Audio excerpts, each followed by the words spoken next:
Have you heard about this personal and professional podcast? Coaching in Session with your host, Michael Rearden. I'm not sure if I'm the only one, but there's been times when I wish things wouldn't end. Perhaps it could have been a time in school, it could have been a career, some type of job, maybe a relationship, or maybe even all the way to thinking about life. I think about the aspect of what is permanent and what is not permanent, because many people, they want good things in their life that are like permanent, right? So if I'm looking for a wonderful thing and I finally get it, I want this good thing to last. That means the good times, the abundance, the prosperity, maybe the butterflies, the love, right? But everything is not perfect all the time. Sometimes we need that bad. Sometimes we need to understand that there's going to be new beginnings. So today I have a TUS series, part 66. We're making our way up there, and we're going to be talking about the dual nature of permanence. Now, quickly defining permanence, it is the state or quality of lasting or remaining unchanged indefinitely. Now, if you know anything about just being indefinite, right, it's just not going to end. If we want something in our life that's indefinite, it's going to be hard to find that because everything in our life is changing. There are some things that we can't change. For example, a death. We can't change that someone has passed away. It's given to everyone. And that's a topic that we're going to be talking about in next week or the week after, about how life and death are just kind of always with us. And this could be a wonderful episode, so you don't want to miss that one. When we get into the aspect of permanence, is very similar to how we just want things how we want them. We buy a new car. We want the car to remain pristine. We want our house to remain pristine. But there's an aspect to that we have to continually put in work and progress to make sure things remain like that. So if you want a wonderful home, great, you can have it. But if you want it to be perfect, you better be making sure you do the work every single day. That means if you have this wonderful house, you're cleaning the house, you are fixing things that are broken, you are going to enjoy that you are there. Most people, they get something and eventually it becomes something. A phone, for example. You love it. You're so careful with it on the first day. And then all of a sudden, I dropped it. Who cares, right? I'll get another one. All right. You just don't necessarily care as much as you did on the first day. It's the shiny effect. So we like new things and then we get accustomed to those things. It happens in all aspects of our life, especially relationships. So you have a new relationship. It's so wonderful. But then, somewhere down the road, you're like, well, you know what? I'm already bored of this relationship. I'm used to this relationship. I want something new. I want something spicy. I want something that's going to make me happy, when the reality was happiness was always derived by you. That means you were in charge of your good and bad times. Now, I understand someone can influence some level of factor onto your mindset, but that doesn't mean that they have full say in what you're going to think long term. Because if someone gives you a negativity, it is your choice to hold on to it or to let it go. And most people, they hold on to those negativities. They ruminate with them and they look at how they can get even or that they can feel better in some way and somehow. They don't want to feel like that. They don't want that feeling to be permanent. But in life, there's always going to be new beginnings, right? Whether it be, like I said, a relationship, maybe a new neighborhood you're moving, so that changes your whole lifestyle. And it could be something as big as a job loss. And I know there's many companies right now, they're struggling with paying the bill for their people. Maybe they're not making enough money because, again, what happens in the world of economics and society is, if I am worried about money coming in, I'm going to be real cautious about money going out. So all the big companies, the tech giants, Apple, Google, all of these companies are having layoffs, even Tesla. where you have to ask yourself, where is the certainty, right? Because many people are trying to figure out, well, what is certain with my career, with my job? Well, your job is not certain. Doesn't matter if you are a 9-to-5 worker or you are an entrepreneur, because either or you can have a success or failure. And what's the statistic? 5 years, 50% of new businesses fail. Because what? Profit, because of lack of passion, perhaps. But then again, passion and profit are two totally different things. You can do something because you love it, but if it's not profitable to you, what is truly the reason that's keeping you there? Because you might love helping people, you might love servicing your community, but then at the same time, if you hate going into your job every day, it's only a matter of time before you say, you know what, I'm going to close the door. And then you have to even think about generational gaps. Because let's say you are a father or mother, you start a wonderful business, and then you want to keep that in the family. So you want to pass this on to your children, and they have no inkling to do what mom or dad did. Now I understand there is going to be some children that do that, but the majority of people, they want to go out and live their own life. They want to go do their own thing. So the business that you have created for the family, for everyone around you per se, is going to be up for grabs, or it's going to be left to die. The business, you want it to be something that lasts forever, right? You want it to be permanent.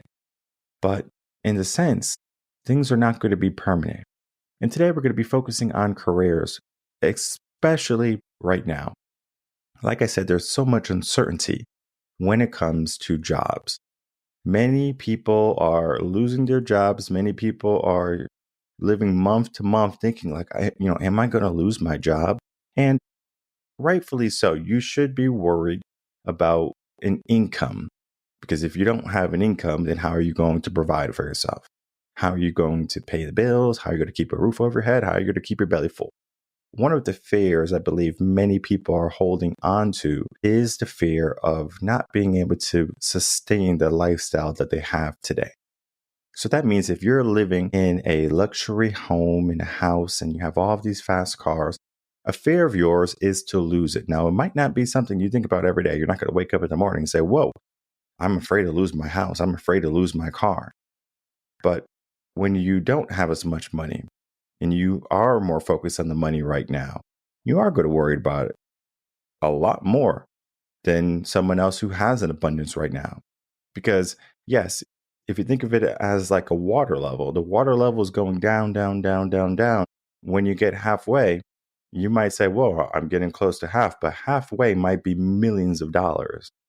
For us, halfway might be $100 in our bank account.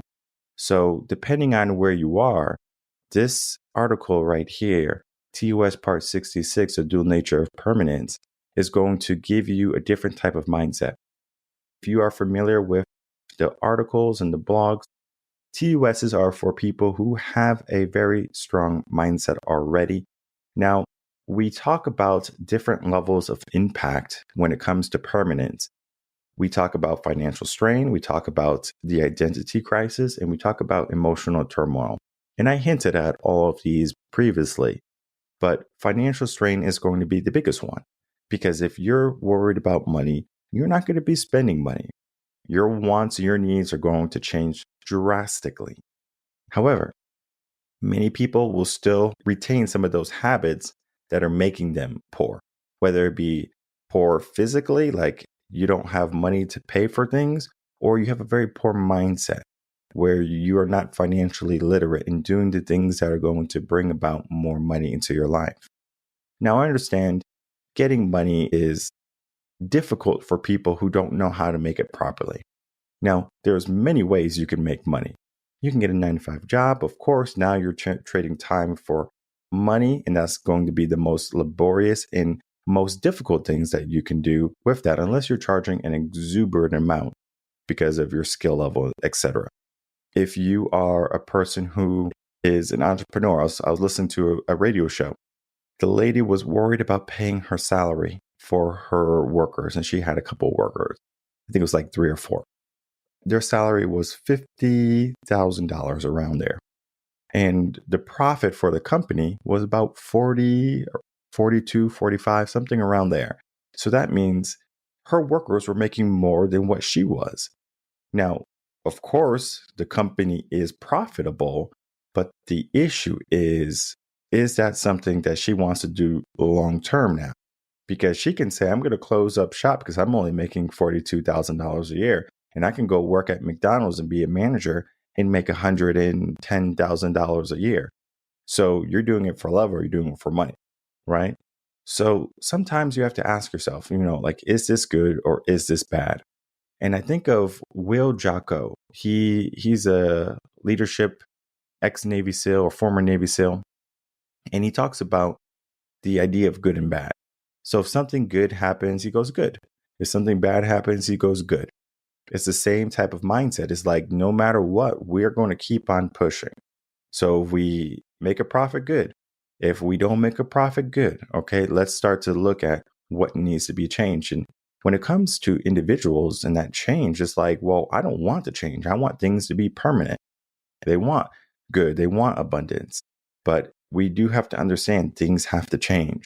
And you might have been doing things one way for a very long time, but it doesn't necessarily mean that that's going to be the best way all the time. For example, we could look at Kodak. When Kodak was one of the leading people in, the single-use cameras, I'm not sure if anyone knows them. I mean, you could still go to Walmart, maybe Walgreens, CVS, things like that to purchase a single-use camera. But those things are almost obsolete now. There was times when they said it's better to use a single-use camera if you have a car accident. But now people just kind of don't even care about that because they have accepted the norm of just use your phone, right? Just use your phone, snap a couple of pictures. And I know things can be digitally altered, but if both people are taking pictures of the accident, you don't have to necessarily worry about that. But that's a side note. So we have Kodak, who didn't necessarily want to enter the digital age. So guess what? They got left behind. So Canon took over, Nikon took over, and then basically they kind of just, slowly kind of died off. And it happens to companies that are not staying up and relevant with the times. They wanted to keep this permanent figure of what they wanted to do, but their mission had to change. Because if the world is changing for photography, essentially you have to change. Very similar to this business, right? Coaching. If I understand that maybe in like 20 years, coaching changes, it's no longer going to be done online or maybe even in person, right? Maybe everything's going to be courses. So I'm going to have to say, well, the times are everyone wants courses. So I'll probably make some courses. Of course, I'll still do the in-persons and I'll still do the remotes. But if the world is saying, hey, this is where we need to move, in a sense, you want to help people acclimate to that. Because having someone do something that is necessarily not for them, they're going to have a very hard time accepting that. So that causes, in a whole span of things, a lot of issues with the mind. Number one is going to be identity, and then number two is going to be emotions, because you have so many things to worry about. You're like, I'm worried about my finances, right? Because we already talked about that. You don't know how to make ends meet. You might say, well, if I have to get a new job, it has to make as much money as I was making because I don't want to downgrade my lifestyle. Well, guess what? Your identity is that. Your identity is saying, I am this person, I am this status, I am this middle class, I am this upper class person, and I cannot downgrade, right? Because that would be a slap in the face. That will belittle me. So your identity is actually stopping you from probably living true to your finances or your financial goals. Because if you want to one day own a wonderful home, to go on all of these lavish vacations, change your identity. And you're going to start to see that your financial way is going to fix a lot sooner. Because right now you're living in a false identity, most likely, and it's causing strain on your life. Now we get into the emotional aspect, right? I cannot drive a Nissan Altima. Like, who will look at me and say, you're driving a Nissan Altima and be so upset? No one. right? Of course, you might go to a country club that's too expensive for you, and you might say, oh my goodness, they're driving a Nissan Altima and I'm driving this Jaguar or this Ferrari or something. But let me tell you something about those rich people that go to the country clubs. They do not care about the car. Now, they might have a car because they like it, but they're not looking at other people's cars and saying, oh, they're driving that car, they're driving that car. Now, understand there's going to be a very small amount of people that do that. And there's going to be certain cars that they typically go toward. So they might get those Land Rovers. They might get the Cadillacs. They might get the Lincolns and things like that. Of course, those are fine cars, but you have to ask yourself, what do you want your car to do for you? And for me, I just like my car to get me to A to B and to be reliable. I don't need all the fancy emblems and I don't need the status of my car because while I'm driving, I'm just driving. I don't necessarily am worried about, am I driving in this nice fancy car and I want everyone to understand what I'm doing and, oh, look, they got a nice car. I mean, most times I'm driving, I'm just kind of paying attention to the road, not about what other people are driving. Now, of course, if you're going to have a very loud car and you're going not the speed limit, I'm going to say, whoa, this person got some issues. But hey, that's neither here or there. We're looking at the 3 areas that we need to be focusing on if we're trying to look at permanence in a way that's a good thing rather than a bad thing.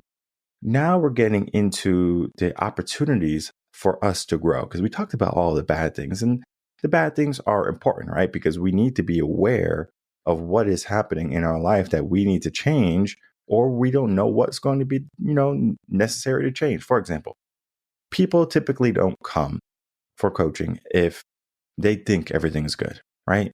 They don't say, Michael, everything's good in my life. I had a happy relationship. I got a very good career. My kids love me. I don't even know why I'm here, but I just want to kind of check in, right? People don't do that. People have a problem.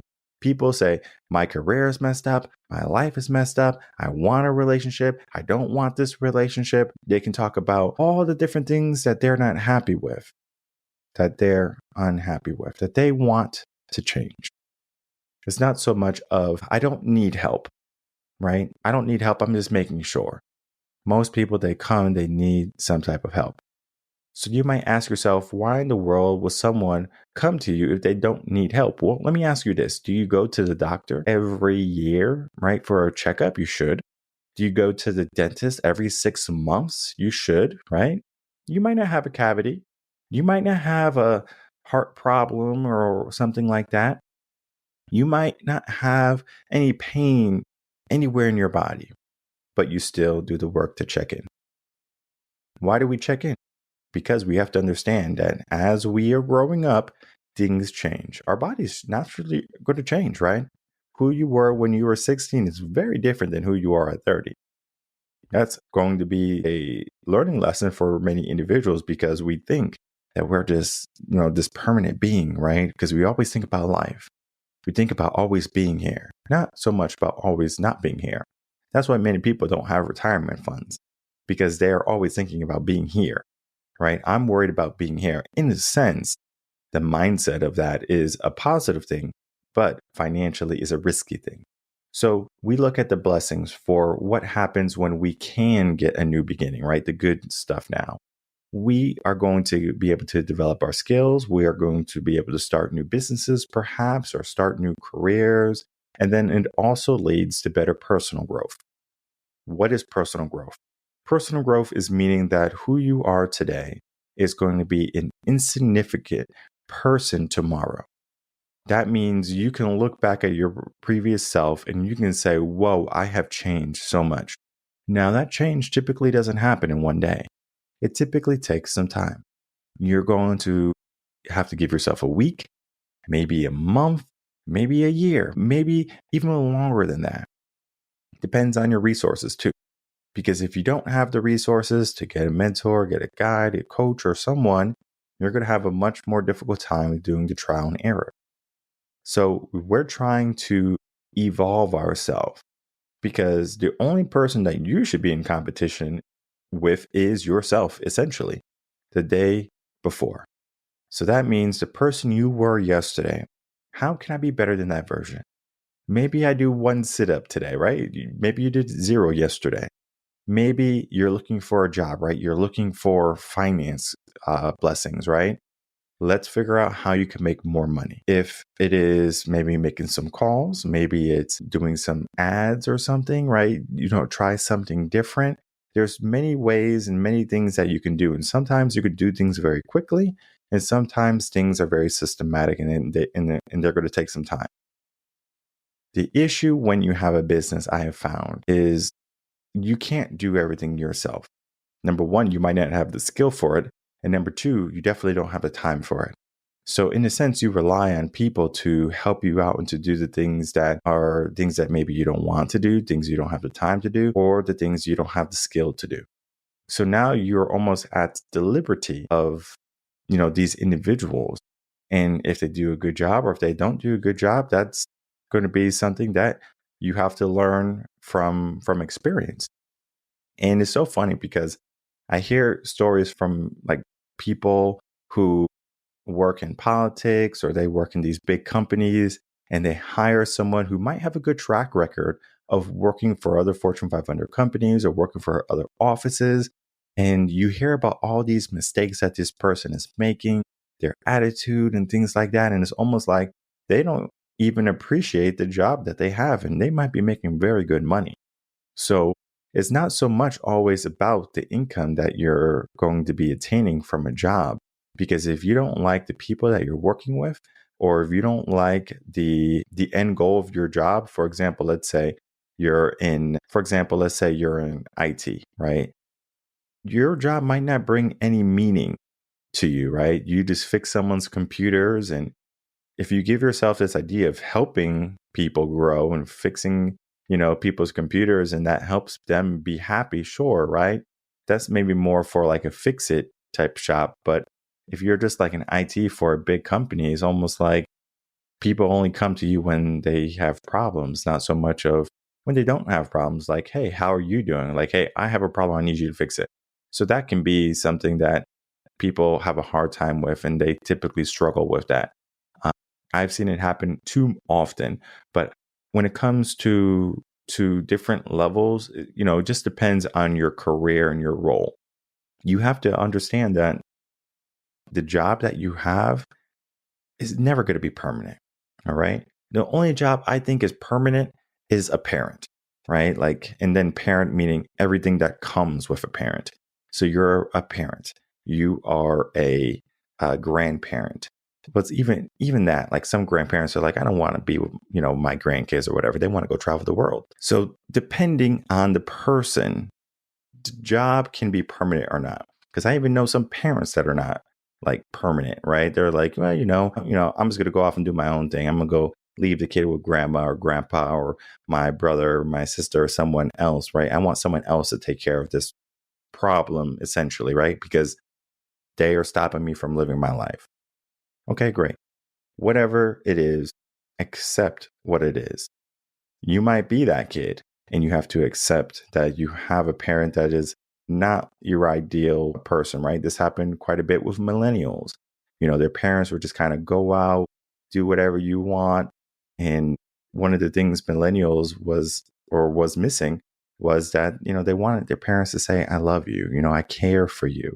But then again, once that started to happen, where now these millennials are saying, I'm loving you and I'm caring for you, they're not allowing their kids to go out and explore the world and to jump off trees and things like that because they love them so much. And I'm not saying that your grandparents or your parents didn't love you. It's just a different way of raising.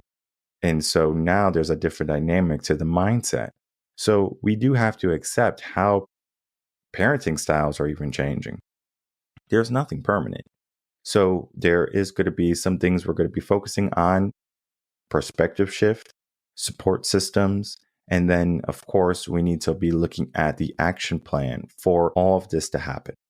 Because there's so many factors to permanence, right? Permanence is, again, being the idea of things being permanent. When you're trying to hold on to something that shouldn't be held on to, essentially you're hurting yourself in the long run. You can definitely give yourself this idea of, well, this is a learning lesson for me. This is a life lesson for me. But most people, they're going to kind of keep on doing the things that are not beneficial to them or for them. One of the things I see too frequently are people who do bad things, and I'm just going to call them criminals. And they're not necessarily criminals, right? But by law, they are criminals, right? They're felons. They stole something. They did a DUI or something, right? They're people who are making mistakes, right? For some reason, when an individual makes a mistake like that, they do a DUI, they do a robbery or something, whatever it be, they remain consistent in that action. So they don't only get one DUI, they get another one. They don't get one felony charge for assault, they get two, right? So it's like, did you not learn your lesson the first time? Now, there are going to be people that learn, right? I'm learning from my lesson. But there's a good amount of people who don't, right? Should we belittle the people who don't? Should we say that you're not a good member of society because you keep making the same mistakes? Well, we all continually make big mistakes in our life. Every single day we wake up and maybe we hit the snooze button. That's a mistake, right? Maybe you wake up and you do the same thing you did yesterday and you're hoping for more in your life. You can't keep doing the same things and expect something better to happen for you. Insanity is doing the same thing and expecting a different result.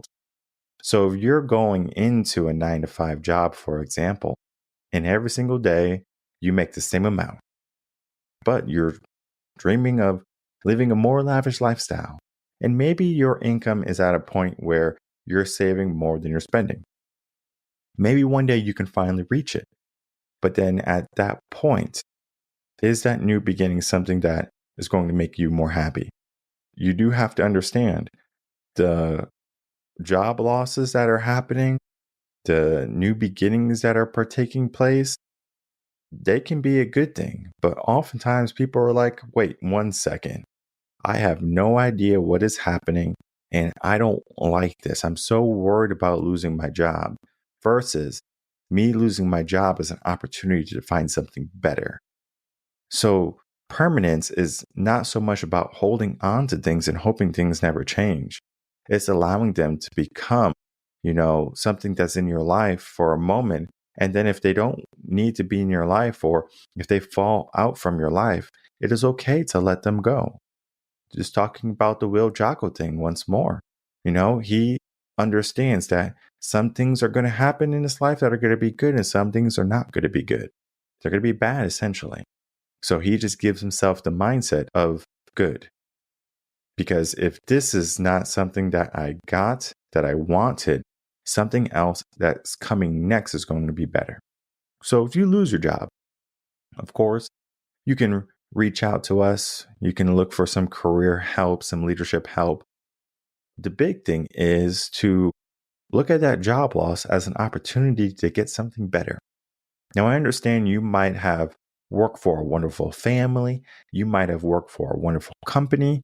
And it might seem like there is no one else out there, right? No one else can be as good as that person or this company. Well, if you believe that, why not start a company that good where you can be that boss and you have employees that think about that to the company?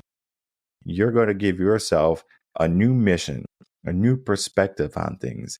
And then you're going to start to try to hold on to that permanence. Again, I want this company to last forever. But yet, in our economic struggles and times today, more companies are closing that have been around 10, 15, 20 years. And you have to ask yourself, what makes your company any different? Of course, you can give yourself this aspiration that you're going to last and stand forever. But the reality is, are you keeping up with the times? Are you using these new opportunities, these failures that come your way as stepping stones for you to make some changes?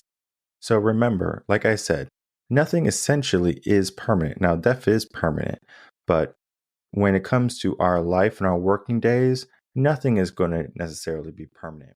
So, looking at TUS Part 60, the dual nature of permanence, navigating life's unpredictable turns, we talk about so many different topics here, especially with job loss, where you might be trying to figure out, how am I going to overcome this? And all of this is going to be something that you can insert something else. And I gave so many different examples today. You might talk about job loss today.